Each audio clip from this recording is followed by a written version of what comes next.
age ain't nothing but a number. A cool pastor who talked about sex and age of consent is now charged with dissemination of harmful materials to a juvenile. And now his sermons are looking a little more suspect. Sex in church isn't nasty, it's necessary. This is Scandal, presented by Law&Crime. I'm Sierra Gillespie.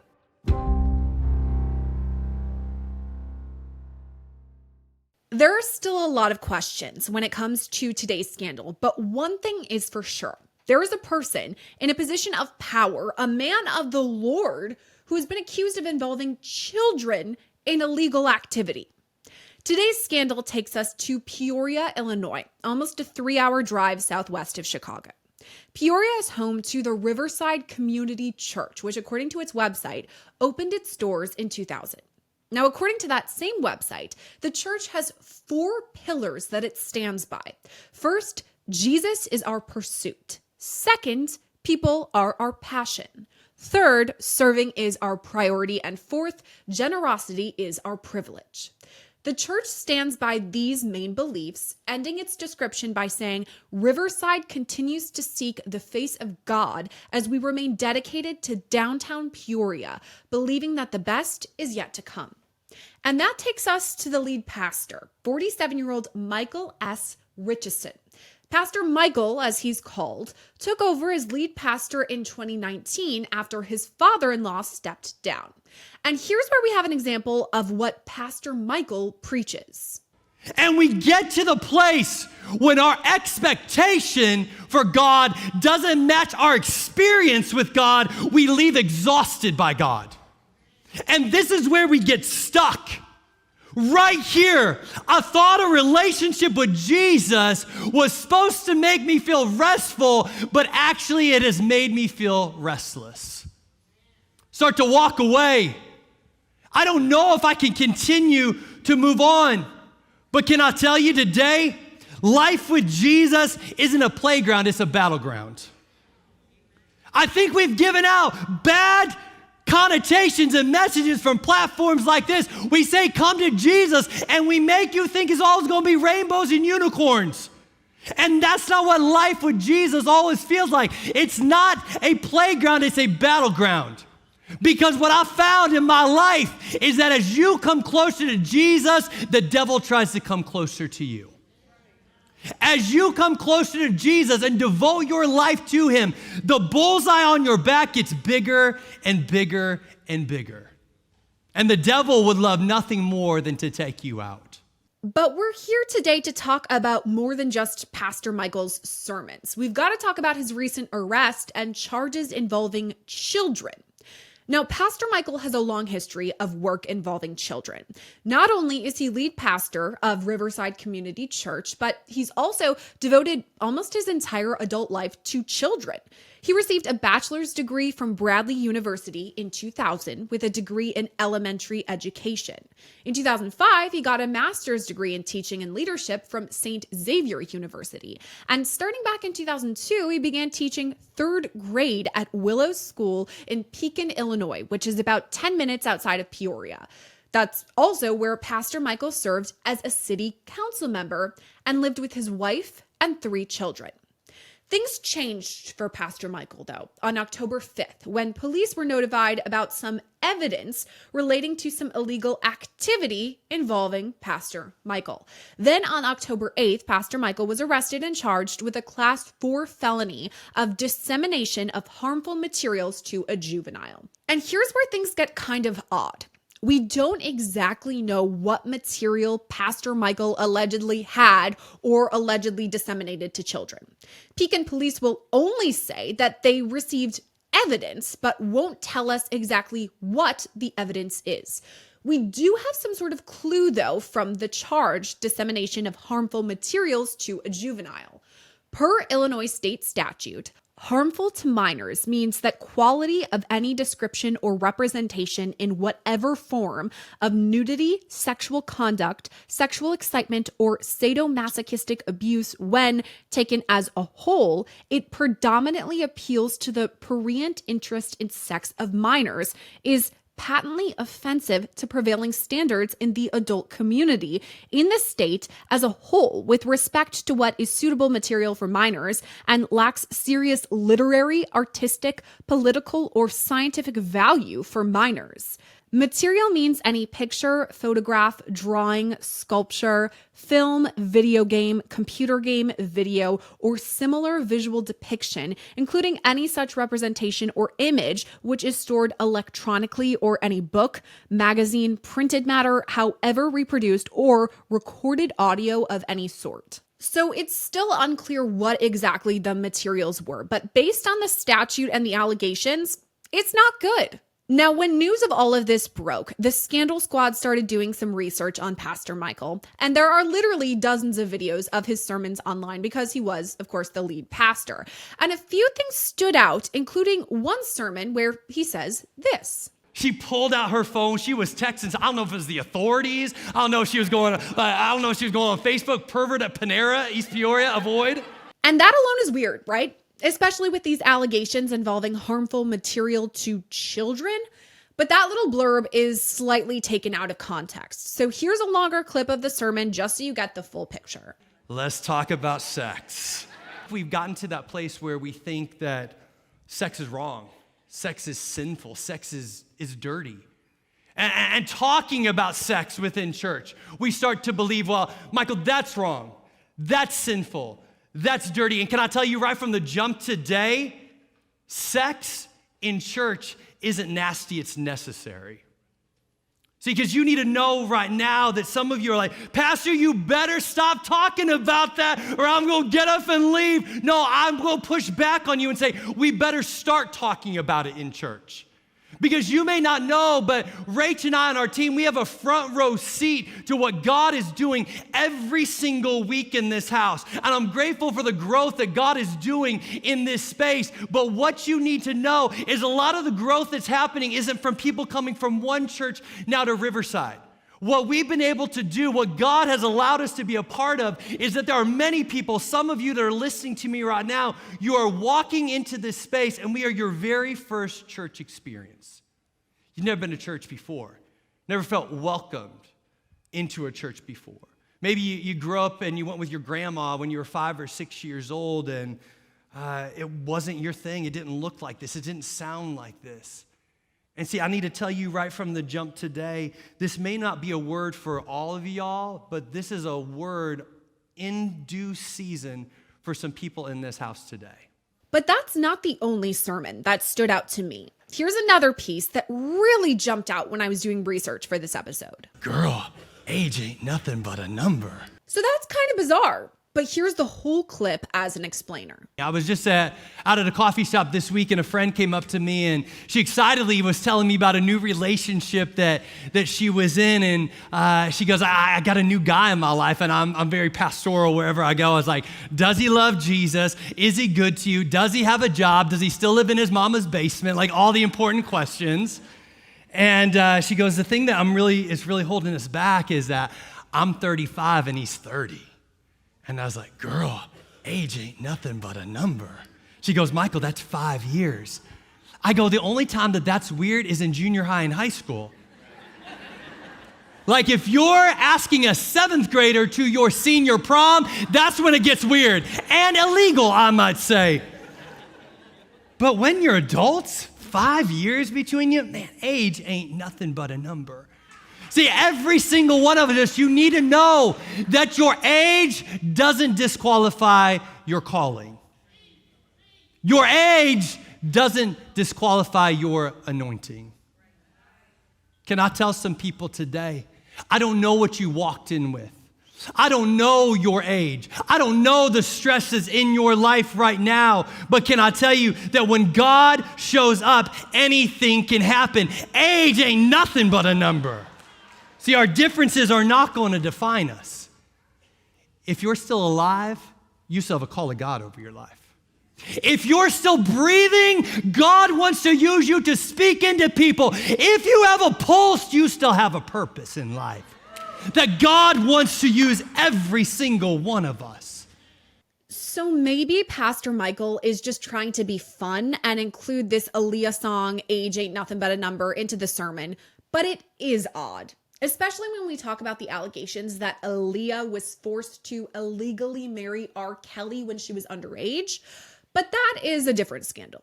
But as for Pastor Michael Ritchason, that's kind of where we're at right now. I mean, we have more questions than answers, but let's try to make sense of what we do know by bringing on today's guest. It's former prosecutor and criminal defense attorney Safa Robinson. Safa, as always, thank you for coming on Scandal with us. And let's start with the most, I guess, obvious question here. The charge, dissemination of harmful materials. What could that be? The likelihood is it's the dissemination of somewhat pornographic material to a minor. So the statute requires something to the effect of sexual excitement or prurient interest of the individual or of the child. All of those are in connection with what would seem to be maybe some sort of pornography or something of that nature, whether that be photos, whether that be video, or something that has those sorts of depictions on them. Is there any sort of reason that you think investigators haven't revealed that? Because even you and I, on the many cases we've talked together, oftentimes there are charges that relate to child sex crimes charges or child pornographic images, something like that. It's straight away in the charge and investigators say it. So why in this case aren't they saying it? I think that they're still in the investigation period. From what I've been able to glean is that there was a disclosure made on or around October 5th. This individual was taken into custody on October 8th. And at that point, between October 5th and October 8th, there was enough information to grant probable cause to make the arrest of the defendant.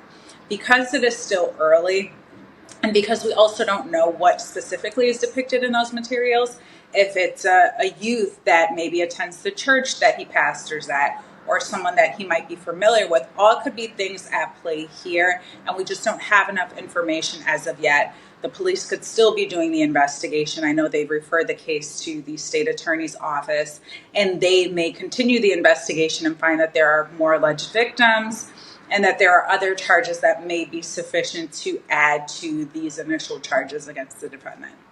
Well, it's really tricky, right? Because we have children that are involved in all of this and the dissemination of this material to children. So am I understanding this charge correctly that it's unclear at this time what exactly these harmful materials are, whether it could be photos, videos, gifts, whatever it is, we don't know yet. But the dissemination to children means that it was exchanged with children, but they also could be in the images?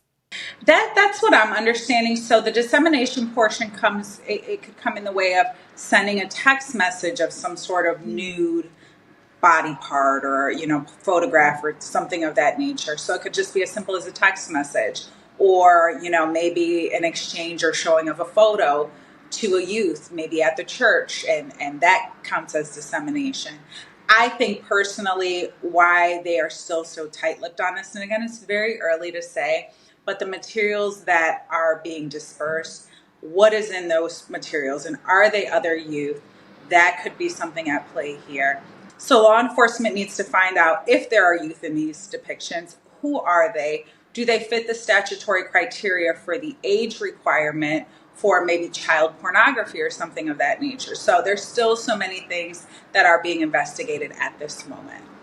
And I guess that kind of leads into my next question. How did all of this get discovered? Because you pointed out the timeline. October 5th is really when the authorities were alerted to something's going on here and the investigation really began. Now, I'm just going into my brain. This is speculation based on the many cases I've worked on here on Scandal. And oftentimes what happens is if a child is involved, a parent will look at their iCloud or say, oh, who are you texting? You've been talking to that person a lot. And all of a sudden, a treasure trove, for lack of a better term, of all of these texts or videos or photos is opened up, and the parent oftentimes will report to the authorities and say there's something inappropriate going on with an adult and my child. Is that a route that could possibly have happened, or what do you think happened as to why the investigation was open in the first place? I think there's a high probability that that was the route that was taken. It could be something to the effect of a parent may be seeing something in their child's phone, which is why it's always important to check your children's phone, and to find this material or inappropriate maybe conversations and material on their child's phone. It could be something where the youth specifically may have disclosed to their parent or to maybe another person at the school or parishioner at the church, where they say, hey, the pastor sent me this message, it made me feel uncomfortable. And children do often disclose in those sorts of ways. Maybe it's a youth pastor or something to that effect that they may have made the disclosure to, or to a parent, or the parent may have discovered these items on their phone, while the child has been texting, or maybe held their phone overnight and decided to take a look and found these inappropriate images. Now, you mentioned something there. You said potentially the teacher, and then you said, wait, the pastor. But you're right, because he was a teacher, an elementary school teacher for many, many years, has degrees in teaching and kind of a focus on his adult career working with children. Now he's a pastor of a church. So right away, me hearing these things, the fact that he's a teacher, an elementary school teacher, specifically third grade, and then now that he's a pastor, which of course gives you a lot of access to children of many ages because, they go with their parents to church. Is that something that investigators are going to look into, his background and, his access to a lot of different kids? Absolutely, 1000% they're going to take a look at that. And I think to date, there hasn't been any disclosure from any prior students that this individual may have taught, but they're going to interview other children or youth at the school. They're going to take a look at his employment records from the district in which he worked at to see if there were any complaints that are similar in nature to the charges that he now faces. What's interesting to me is whenever, just to kind of look behind the curtain for how scandal really works, when we do a case, we want to make sure that we have enough elements for it, meaning that there are photos of the person who's being accused or a victim or things like that. And in this case, because he's a pastor, there were so many videos of him, doing his sermons and speeches. So I kind of got to look inside, what he's really like. And we feature some of those clips throughout this episode. And what really stood out to me is he talked about sex multiple times. He has this one sermon where he says age is just a number, which now that we have these allegations potentially involving child sex crimes, that really stands out to me. What are your thoughts about those things? Absolutely stands out, and I think that there has to be a level of transparency with the church and law enforcement and the church and parents and families of these children and the youth themselves and what is truly going on here. Now, right now, these are allegations. There has not been a finding of guilt against the defendant in this case, but it certainly has risen to the level of probable cause to believe that he committed this act. And again, they're going to continue their investigation to see if there are any other alleged acts or crimes that he may have participated in. But the point here is that there are certain statutory requirements that have to be met. He is someone who is a high-level individual in the church that, can have a lot of influence on youth and children and families. And so, there are so many layers to this as this case will now progress and continue. And although he is presumed innocent, it's certainly concerning having a conversation with parishioners about age being just a number and youth and things like that. And law enforcement may take that and continue on that line of, questioning or factual based evidence based off of that. It's not the best statement that someone could make when they are charged with a crime such as disseminating indecent materials to a minor. It's not the greatest statement one could make. Exactly. And I mean, to play devil's advocate here, you pointed out very astutely that these are just allegations. He has not been convicted of any sort of crime. And we do play it out in the episode. Age is just a number unto itself is kind of creepy. It's kind of weird. But then he goes on to say something to the effect of, at no age does it matter. You can always come to Christ. No age stops your calling. So he kind of, Yeah, it's a little cringy. And I think that, respectfully, we've seen this happen time and time again where high-level officials in a church or in some sort of religious setting can at times take advantage of their position and take advantage of the youth or certain parishioners because of disabilities or just because of their level of power that they have. And so, it's a little creepy to make that kind of statement. Definitely not going to be something that's going to go in his interest as this case progresses. Something you just brought up there that I think is super important when we're talking about cases like these are the abuse of power situation. The fact that we have this high-level individual within a church, you're literally looking up to him because he is on a stage in front of most of the people. So literally and figuratively, especially if you have younger kids, this is something that we see a lot in cases, I guess if it's involving a pastor or a teacher, the abuse of power, and it kind of leads into grooming. And this is where I'm going to tap into your former prosecutorial days, Safa, and ask about that. Is that something that prosecutors in this case would take a look at, whether those are factors involved? Absolutely. Whoever this youth was that initially had the disclosure, the law enforcement is going to be speaking to them. Have you spoken to your friends about this? Have you heard of anybody else having this situation where these materials were provided to them? What's depicted in the photos? Are they youth? Are they adults? Is it that the pastor, he himself, are they private body parts that belong to him that he was giving to these youth? All of those things will come into question. There will be other conversations and investigations that will be had with respect to other youth that may be in the church. And really kind of, I don't want to use the term freezing, but putting a hold on what's going on there so that they can sift through who may be a victim, who may not be a victim, who might have appropriate and relevant information to proceed forward for the prosecution of this case. Something you kind of touched on there, and I want to dig a little bit deeper in, is the fact that some of these cases, just the fact that I've covered multiple of them, sometimes we see an initial person come forward and then more come forward. I mean, we saw this in like the Me Too movement, for example, strength in numbers, where we have an initial charge, more charges come as more people come forward. Is that something you could see happening in this case, more charges coming down? Most definitely. One of the things that happens in cases like this is people don't just start doing things like this. This is generally just the first time they've gotten caught.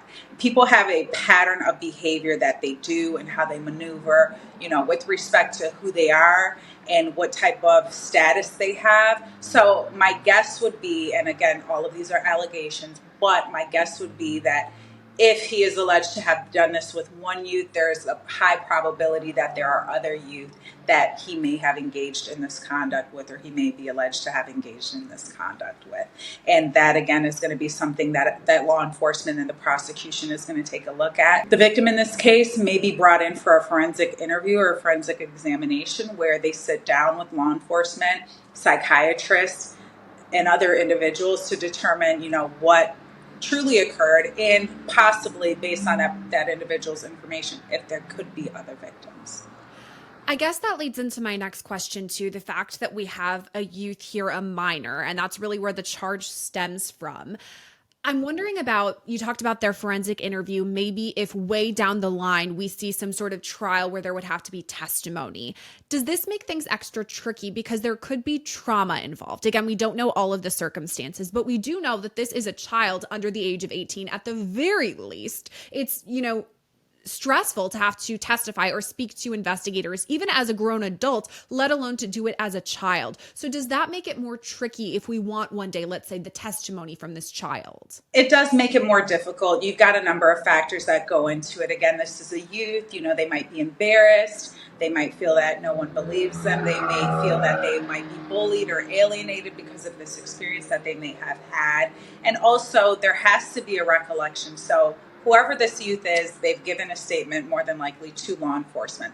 By the time we get down to trial, it's going to be quite a long period of time. This case will not see a trial this year.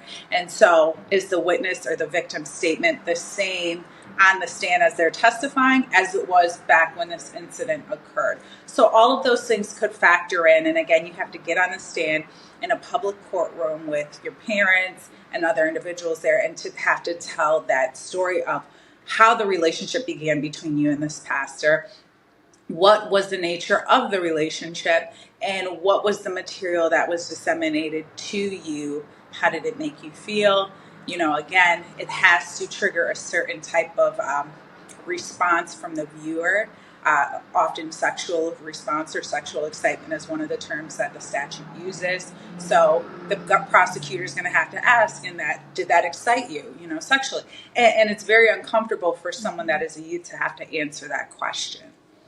My heart goes out for whoever the child is that has to be involved in all of this, but also the pastor here, the defendant, he has multiple children of his own. And I'm sure that they have a spotlight on them already by being the father. Their father is one of the lead pastors at their church. People already probably know them. And now you add this layer to it too. I'm wondering how his kids factor in all of this. Will investigators need to talk to them, number one? And then number two, is it possible that things change, that there could be some sort of stipulations that he may no longer be able to see his children, things like that? It could. One of the things that could possibly happen, and I'm going to make an assumption that the pastor is married, but I'm not sure, is, CPS getting involved, Child Protective Services. They may open up an investigation with respect to the pastor and his children. They are going to want to speak to the children. If pastor is married, will mom allow them to speak to the children? Will the pastor allow them to speak to the children? All of those things will factor in with respect to his children. I don't know if at this point it has risen to the level where the court might say you can't be around your children, but if there is further investigation and it's deemed that he may have engaged in sexual misconduct or something that has just been so egregious that it's harmful to the mind of a youth or a child, the court may consider if and how they're going to intervene with respect to the children. And that might actually be more of a family court question as opposed to a criminal court question, unless there's a finding that the pastor is alleged to have engaged in inappropriate conduct with his children. It's just so sad to have to go down all of these avenues and think about the possibilities, because you and I both have covered cases where tragic and disturbing things like this have happened.